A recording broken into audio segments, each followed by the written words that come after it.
A quote from Washington State Senator Pramila Jayapal. I was on the committee that helped raise the minimum wage here in Seattle. I introduced a statewide bill to raise the minimum wage in Washington State my first year in the state Senate.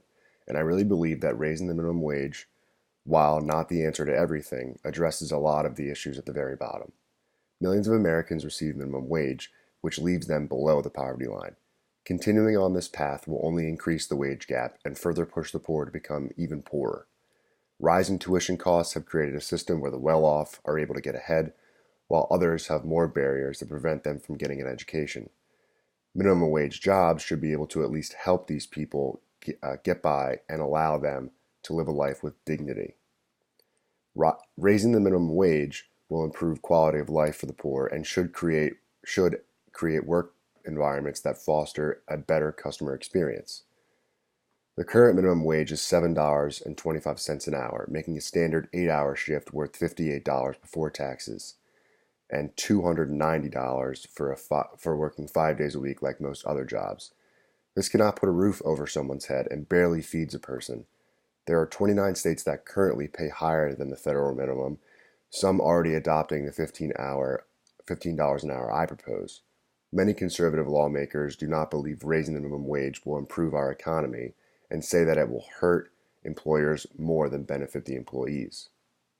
Employee morale is key to a company's success, and when employees can feel good about what their paycheck will look like every 2 weeks, it can impact the success of a business that can be seen on the balance sheet. Raising the federal minimum wage will also stimulate consumer spending, helping businesses' bottom lines and grow the economy. A modest increase would improve worker productivity and reduce employee turnover and absenteeism. It would also boost the overall economy by generating increased consumer demand.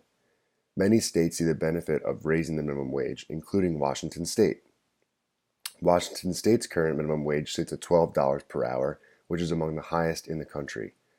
Companies make contributions toward employees' health benefits, which is included in the wage, effectively helping employees with quality of life and potential medical issues. Seattle businesses with 500 or fewer employees must pay $11.50 an hour if they pay $2.50 an hour toward medical benefits and or their employee earns $2.50 an hour in tips. If that's not the case, then the business must pay $14 an hour. However, many politicians don't see the benefits of raising the wage, despite the support from Democrats on the Committee for Education and Workforce. Research shows that hiking the minimum wage to $15 an hour would kill jobs and depress the economy at a time when it's thriving for the American people.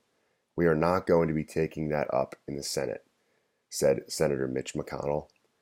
Recent experience in cities that have raised their minimum wages provides further support. San Francisco increased its tipped minimum wage to $12.25 an hour before tips and experienced positive job growth in the leisure and hospitality industry the following year. Raising the minimum wage does not kill jobs. Leading economists have found that increases in the minimum wage have no discernible effect on employment, including employment in high-impact sectors like restaurant and retail. The current federal wage is not a living wage and puts employees in a position where they cannot make ends meet. Progressive leaders are raising the wages in their states and are seeing positive impacts on their communities and economies. Conservative politicians would have you believe this is a bad idea. But with many U.S. cities already returning positive results, there is hope for the same around the country. Look up your state's minimum wage, and if you believe that everyone should receive a livable wage, contact your state legislature to voice your concerns. The minimum wage may not affect you directly, but it affects us all indirectly. Considering the rising cost of living in America, we need to make changes to give the lower class a chance to achieve success. Ask yourself how you would feel working 7 days a week and still not be able to pay your bills and have no hope for saving money for the future. Why should anyone have a job and still be in poverty?